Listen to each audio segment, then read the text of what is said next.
सोमवार को 1 साल के छोटे से बच्चे पर 3 खूंखार कुत्तों ने हमला कर दिया। कुछ ही मिनटों में कुत्तों ने बच्चे का पूरा चीथड़ा उड़ा दिया, पेट फाड़कर उसकी आंतें बाहर निकाल दी और ये सब कुछ केवल कुछ ही मिनटों के अंदर हुआ था। जिसके बाद किसी तरह बच्चे को उन 3 कुत्तों से बचाकर आसपास के लोगों ने अस्पताल में भर्ती कराया और डॉक्टरों ने पूरी कोशिश की कि वो 1 साल का मासूम बच्चा बच पाए। लेकिन कुत्तों ने इस छोटे बच्चे को इतने गंभीर रूप से घायल किया था कि डॉक्टर नहीं बचा पाए। अब नमस्कार, मैं नेहा चौधरी कैमरा पर्सन विशाल के साथ और आप देख रहे हैं जनता जंक्शन। ये खबर नोएडा से सामने आई है, जहां नोएडा की सेक्टर 110 में राजेश नाम का एक व्यक्ति अपनी पत्नी सपना, अपने छोटे से 1 साल के बच्चे अरविंद के साथ रहता है। बीते सोमवार को सपना अपने बच्चे को लेकर अपने बिल्डिंग के नीचे के पार्क में आई हुई थी और गार्डन में ही अरविंद खेल रहा था। इसी दौरान 3 कुत्तों ने उस 1 साल के बच्चे को घेर लिया और उसके बाद कुछ ही मिनटों में कुत्तों ने बच्चे के चीथड़े उड़ा दिए। जिस वक्त बच्चे को कुत्ते ने काटा था, उस वक्त वहां पर सपना भी मौजूद थी। कुत्तों के काटने से अरविंद जोर से चिल्लाया। सपना दौड़कर बच्चे के पास पहुंची, लेकिन तब तक कुत्तों ने बच्चे के शरीर को पूरी तरह से काट लिया था। यानी कि जब तक अरविंद आवाज लगाता और सपना कुछ ही दूरी से अरविंद तक पहुंचती, इसी दौरान कुछ ही मिनटों में कुत्तों ने अरविंद का पेट फाड़कर उसकी आंतें बाहर निकाल दी। बच्चे के शरीर से बहुत खून बह रहा था। किसी तरह सपना और आसपास के लोगों ने बच्चे को कुत्तों से छुड़वाया और अस्पताल में भर्ती कराया। अस्पताल में भी डॉक्टरों ने पूरी कोशिश की कि बच्चे की जान बचा ली जाए, लेकिन सर्जरी करने के बाद भी बच्चे को बचाया नहीं जा सका। पूरी सोसाइटी कुत्तों के आतंक से परेशान हो चुकी है। सोसाइटी के रहने वाले विनोद शर्मा ने बताया कि पिछले 3 सालों से कुत्तों ने पूरी सोसाइटी को परेशान कर रखा है।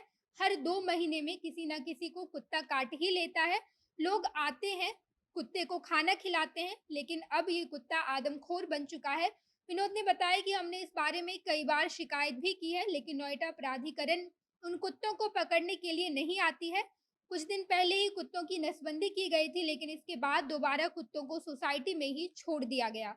इस घटना के बाद पूरी सोसाइटी में हंगामा शुरू हो गया। लोगों का कहना है कि हमने प्रशासन को कई बार इस बारे में शिकायत की है, लेकिन हमारी बात कोई भी नहीं सुनता है। आए दिन कुत्ता किसी न किसी को काट ही लेता है। आदमखोर कुत्तों से कैसे निजात पाया जाए, इस बात को लोग समझ नहीं पा रहे हैं। पूरी सोसाइटी में डर का माहौल बन गया है। अब कोई भी बिल्डिंग के नीचे उतरने में खूब डरता है। हालांकि कुत्तों को लेकर खबरें आए दिन आती रहती है।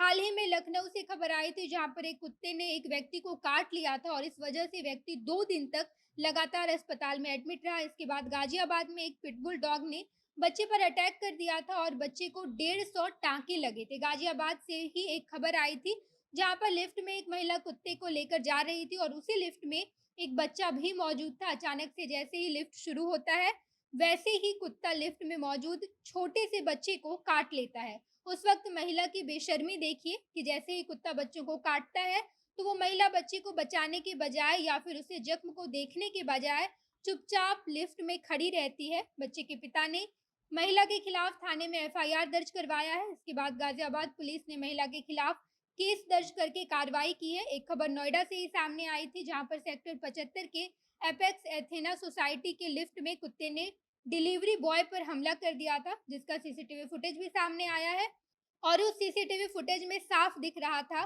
कि कैसे डिलीवरी बॉय एक कॉर्नर में खड़ा है और लिफ्ट जैसे ही खुलता है तो कुत्ता डिलीवरी बॉय पर हमला कर देता है। हमले के बाद डिलीवरी बॉय वही लिफ्ट में गिर जाता है। इसी तरह की तमाम खबरें आदमखोर कुत्तों के बारे में आती रहती है, लेकिन इसके खिलाफ कुछ भी कार्रवाई नहीं की जाती है। बाकी आप इस बारे में क्या सोचते हैं, कमेंट बॉक्स में बताइएगा।